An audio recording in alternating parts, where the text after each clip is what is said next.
Hello and welcome to this clip on equilibria calculations. What we're going to do is review ideal gas behaviour and try and link it slightly to PV equals nRT from your first year. We'll take you through how to calculate Kc. We're assuming obviously that you've done Kc theory from your work in equilibria in your first year of A-level chemistry. We'll then talk about mole fraction and partial pressure and how they apply to gas mixtures that are reacting with each other. So what that means is the components of the gas mixture are reacting with each other. We'll define what the Kp expression is in the context of Kc, how it's connected to Kc, and we'll do a worked exam style question that tests this out. So ideal gas behaviour is the assumption for the PV equals nRT model working. So we assume that all particles are in random motion.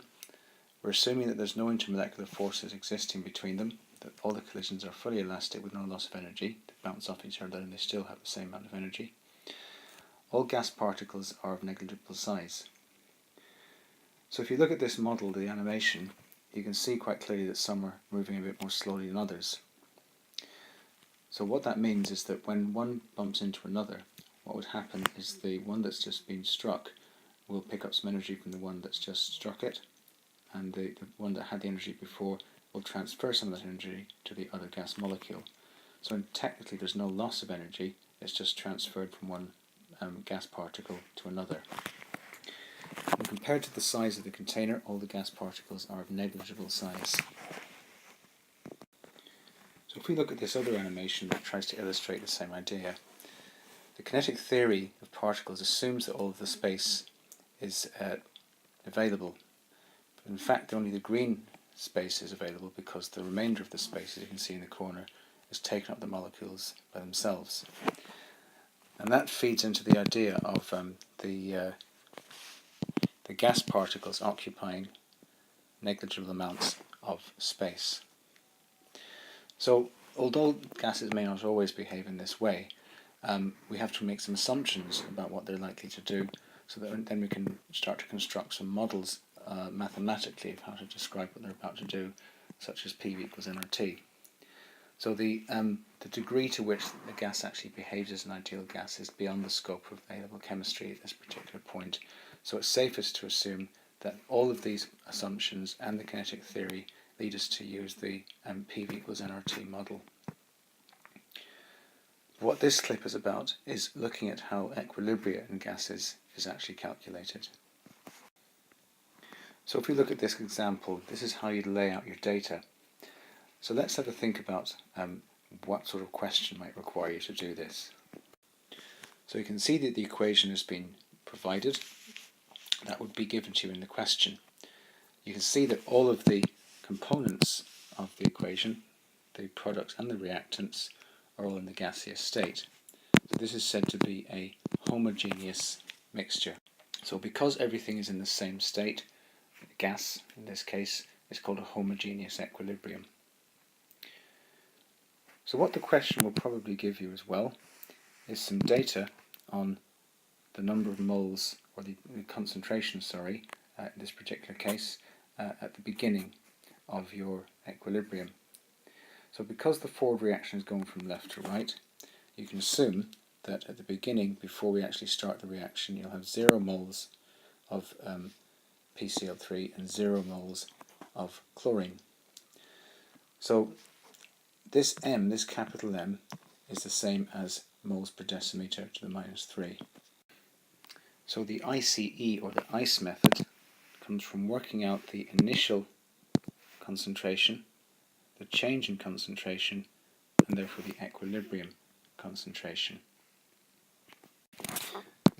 So you're given the initial concentration as 2.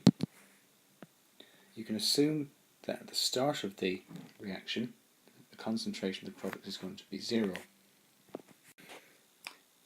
At the same time, as the reaction starts and proceeds as it approaches equilibrium, the concentration of PCl5, which is written as PCl5 in square brackets, will decrease, and obviously PCl3 and Cl2, concentration of both of those, will increase because they're the products and they're being made. So the reactants will go down in concentration and the products will go up. So if you look at the mole ratios, in this particular case they happen to be 1 to 1 to 1. So PCl5 is 1 mole, PCl3 is 1 mole, Cl2 is 1 mole. So what you can do is assign a value, even though you don't know the exact change in concentration, you can assign a value, let's call it x, to the amount of PCl5 that's actually used up. That's this value here. So therefore at equilibrium, the concentration of PCl5 will be 2, take away that value. At the same time, because you had PCl3 starting as 0 and Cl2 starting as 0, it would follow that they will increase by the same amount, x, because it's a 1 to 1 mole ratio. And therefore the amount that you end up with at equilibrium for each of those is also going to be x. So in other words, the value in each of these here is 0 minus x. Sorry, I should have said 0 plus x, shouldn't I? Because you're gaining the amount of PCl3 and the amount of Cl2, so you're increasing the amount, so it's 0 plus x. So let's now apply this to an exam question, a simple example. So let's look at this question. We're looking at the reaction of carbon monoxide with 2 moles of hydrogen, so 1 carbon monoxide, 2 moles of hydrogen to make 1 mole of methanol. It gives you some information in bullet point form, so let's have a look at what that's telling us. First of all, a chemist mixes together 0.114 moles of carbon monoxide and 0.152 moles of hydrogen. Let's now put that into our data. So we're collecting our data first of all. So you can see down the left hand side we're applying the ICE method to work this out. So let's write in black the stuff that we're given already. Okay, so we put in our numbers and we've assumed that at the beginning, obviously there's no methanol being made yet, so we can say that the initial number of moles is 0. Don't worry about the fact that we're talking about moles in this question. In the example we looked at, we were talking about concentration. We'll come to that in a second. So, going through the information, it says the container is pressurized and then sealed, and the volume is 200 centimeters cubed. The total volume is 200 centimeters cubed. Now, because we deal with volumes in decimeters cubed when we use them in calculations, we need to convert that into decimeters cubed by dividing it by 1,000, like so. So then it says the mixture is heated to 500 Kelvin and left to reach equilibrium. The volume of the sealed container is kept at 200 centimeters cubed, so no change in the volume. It's still going to be 0.2 decimeters cubed. Finally, they tell us that 0.052 moles of CH3OH is formed. So we can put that into our table. Now what we have to do is work out what goes in all the other spaces. So the first thing you can say is that 0.052 moles is the change in moles of the methanol, because you started with 0 and you ended up with 0.052. So to get from there to there, you would have had to add 0.052. So therefore, your value for x will be 0.052. So we put that over here, x equals 0.052. So we can justify it by popping it next to where we've written our values. So 0 is obviously 0, the change is going to be x, and why am I saying x and not 2x or 3x? Because there's 1 mole of methanol.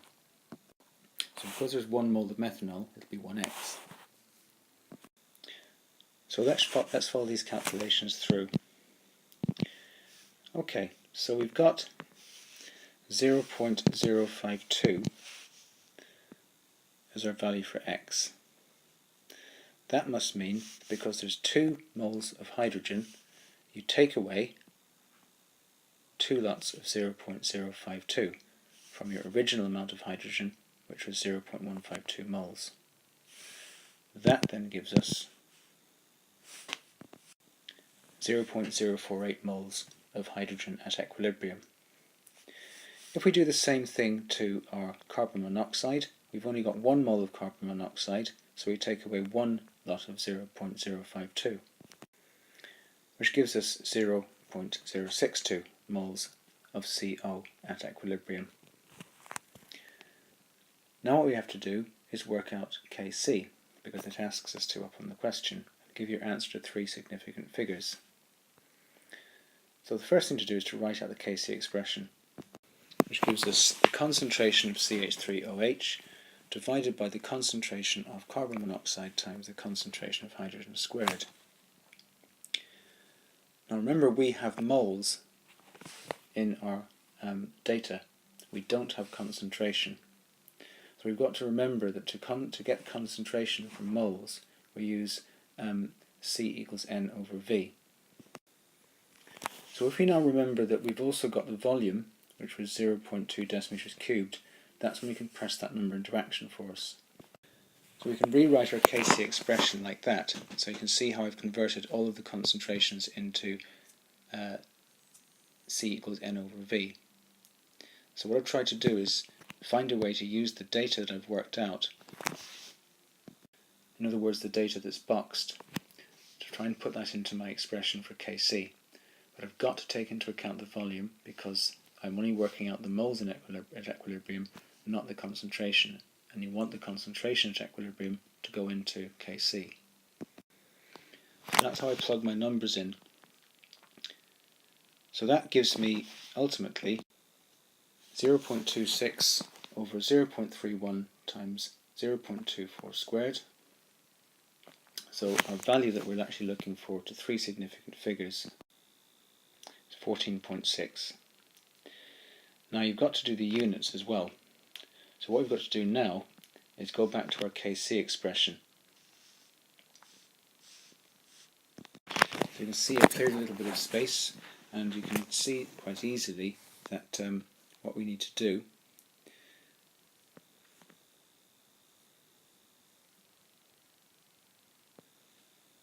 is cancel those two, which essentially gives us 1 over mole squared decimeter to the minus 6. So that gives our unit as mole to the power of minus 2 decimeter to the power of 6. So now we can quickly check the mark scheme. Before we do that, let's have a look at how many marks were on offer. It was 6 marks. So we can now look at how we fared. So we worked out the concentrations at equilibrium, the amounts of moles at equilibrium rather, and we converted all of them to concentrations to get a 3rd mark. We worked out the Kc expression and the value and the units to get ourselves 6. So at this point it's worth pointing out, at least from my point of view as a teacher, what the most common mistake we see in Kc calculations. So by far the most common mistake is forgetting to convert the calculated moles at equilibrium into concentrations at equilibrium. So in this mark scheme, the bit I'm talking about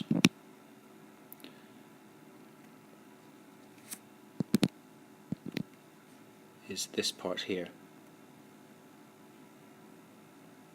So the moles at equilibrium are the first 2 ticks, but that part that I've highlighted is the most important bit to actually get that mark. Without that, you can't get the other ones very easily. Okay, so fair enough over here.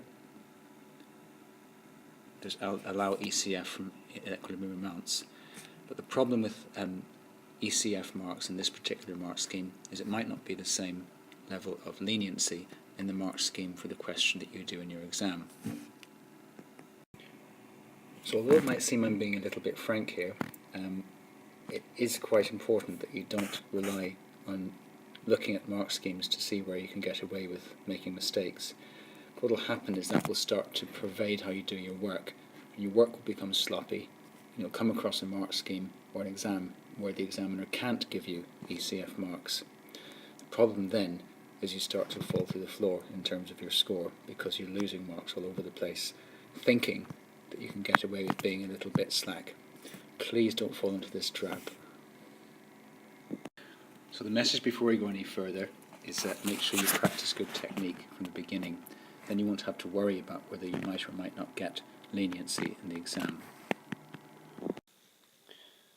So when we're looking at gaseous mixtures, like this one, we need to be able to work out the mole fraction.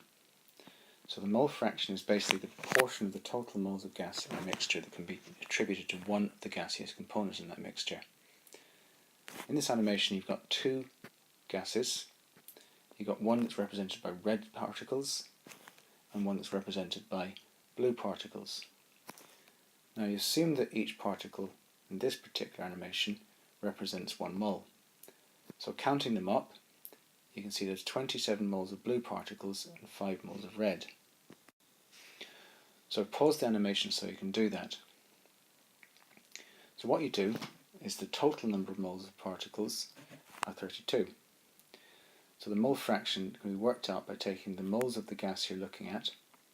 So maybe for the blue one, I've written it in blue on the right of the screen, 27 moles divided by 32 in total equals 0.844. You do the same for the red and you get 0.156. You can check that you're on the right place mathematically by taking your mole fractions, adding them up and see if they equal 1.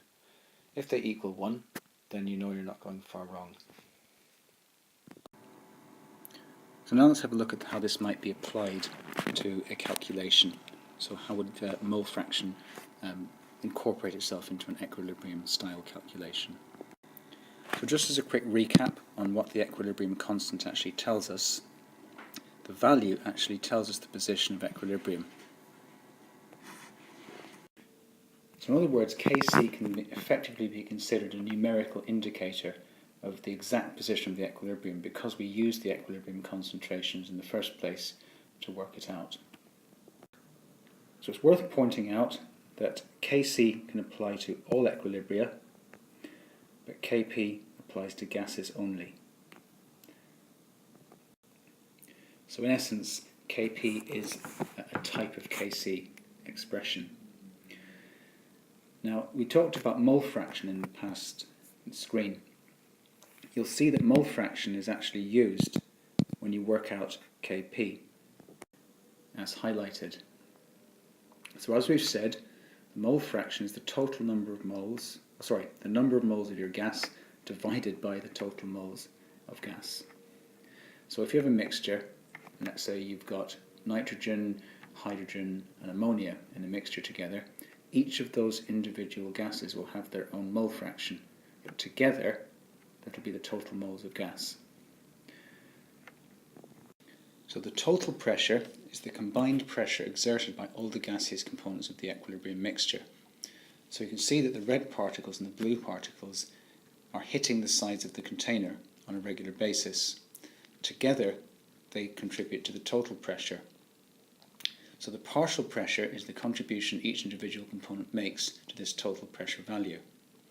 So therefore the red component will make a less of a contribution than the blue component, because there's more particles of blue than there are of red. So when we work out the partial pressure, the way we do it is we take the mole fraction that we talked about a few minutes ago and we look at multiplying that by the total pressure. So that gives us the partial pressure for each gas. And the partial pressure for each gas is what goes in the Kp expression.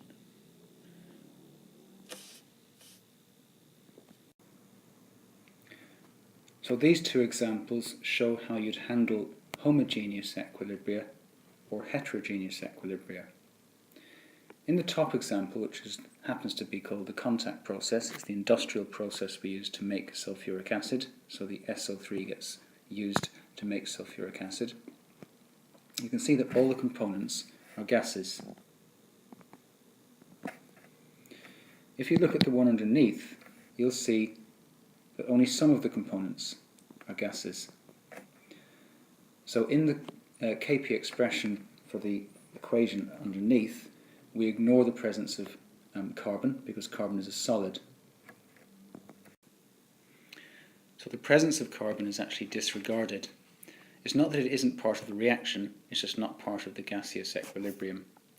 So therefore the equilibrium is really only between water in the form of steam, hydrogen gas and carbon monoxide gas. So it's worth pointing out at this stage how to actually write out your Kp expression in terms of its layout, because this is an image I've got off the open internet. Obviously what I want to make sure you're doing is that you're writing the correct image for your particular or our particular specification that we're working to. So the way it'll be written in the textbook, and therefore the way you'd expect to write it in exams, I'll write the version underneath each one.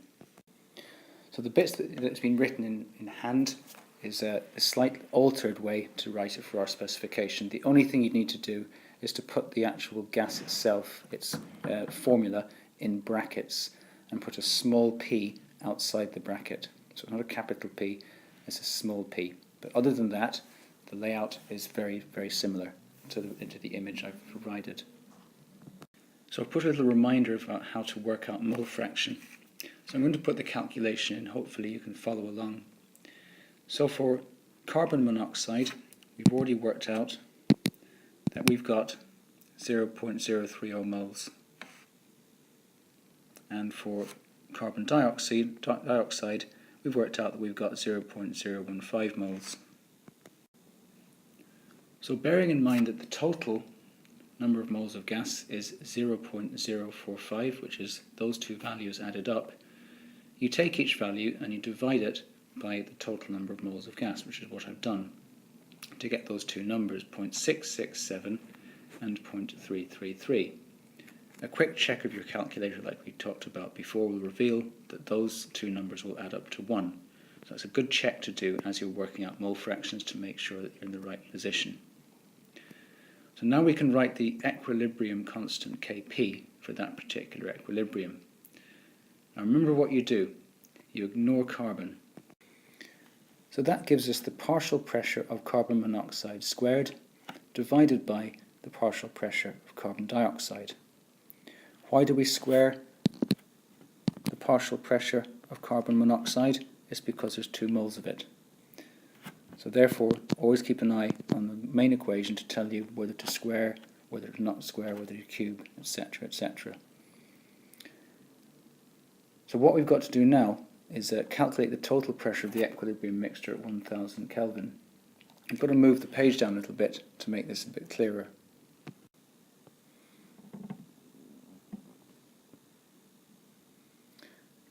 Okay, so what we've got to do to work out the total pressure is to remember that the partial pressure and the mole fraction go towards working it out. So we've already worked out the partial pressure and the mole fraction because we can see that from part A. So we're simply applying the information we've already calculated. So using the equation we looked at earlier, partial pressure equals mole fraction times total pressure, we can apply this quite easily. So I've left the numbers that we've already worked out on the screen, and if you, for each gas, multiply the mole fraction, which is what we worked out in part II, times the total pressure, that'll give you the partial pressure. So if we insert those values into the Kp expression we worked out in part III, instead of writing partial pressure for CO squared and partial pressure for CO2, you can write in 0.667 times total pressure squared over 0.333 times total pressure squared. So we can do a little bit of cancelling through here. If we have a look at the total pressure, you'll see that you can cancel out the bottom one and get rid of the squared one for the top, and now change that around a little bit and square the 0.667. So what that means is that the total pressure, beg your pardon, we now need to have a look at the value that the Kp actually is. And to do that we need to go back to the top of the screen. So if we go to the top of the screen, you can see that in the question it says Kp is 2.0 atmospheres. Now atmospheres is one possible way of measuring pressure. We usually use pascals or kilopascals, but in this particular question, just stick to the unit they're giving you. Atmospheres is just as good.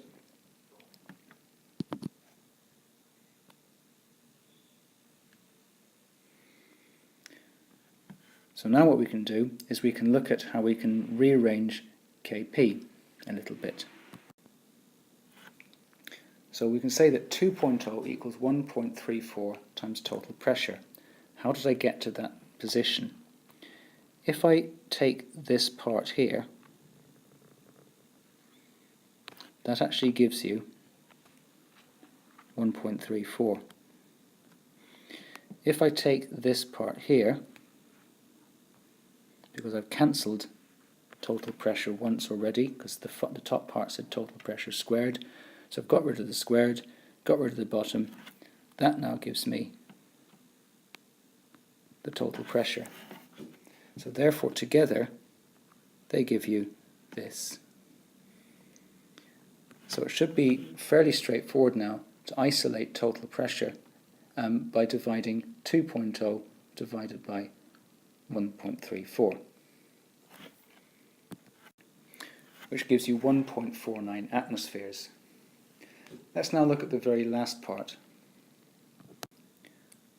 So it says assuming that the temperature remains constant, remembering that temperature is the one thing that can actually disrupt the value or alter the value of Kc and therefore Kp. So the temperature remains constant. Predict the effect on the partial pressure of carbon monoxide. So we're looking at the effect on the partial pressure of CO gas.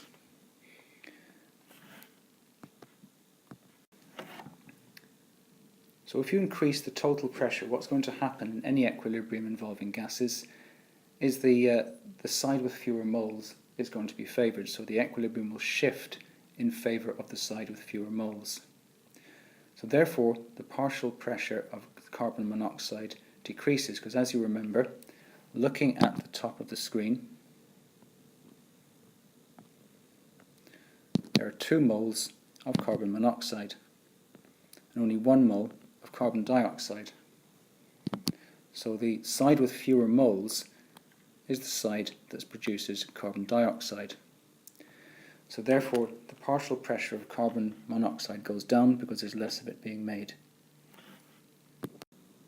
So there's no effect this time. So because carbon is a solid in this particular reaction, the gas concentrations remain unaffected by any changes in the amount of carbon. So like we said earlier, Kp only refers to the gases in the equilibrium, not any particular substances that are in other states, such as liquid or solid. Okay, so let's have a very quick look at the mark scheme on this one. So looking through what we did, we got 0.30 and 0.015 and those two also. So always check, do mole fractions add up to 1? So don't forget to do that as you go along. We put in our Kp expression correctly, and we did like a little algebraic type of calculation. We didn't quite write it out in exactly the same way, but we got the same idea. And we divided, we put the values into the Kp expression, didn't we? Worked out that 2 is going to be 1.34 times the total pressure, and therefore the total pressure must be 1.49 atmospheres. So the increasing pressure shifts the equilibrium. I think I might actually cross that out, and we might want to say shifts the equilibrium to favour the least number of gaseous moles, and we made that point. So therefore the partial pressure of carbon monoxide goes down. So don't worry too much about saying remains at unity. but the partial pressure, so to speak, for carbon remains constant. So I would also take that out, because partial pressure really is more to do with gases. So instead of that, what I would have said for that mark is that carbon is a solid, so it's not in the Kp expression. So that brings us to the end of this sort of quick tour of Kc and Kp. Hopefully it's been reasonably useful as you go into your second year. And if you're revising further away into your second year, hopefully it's been useful revision as well. Obviously, if you've got any queries, bring them to your teacher, have a look at the textbook again perhaps, and bring it to one of us in the subject extension at college, and we'll be happy to help. But in the meantime, as always, thanks for your time, and see you soon. Bye.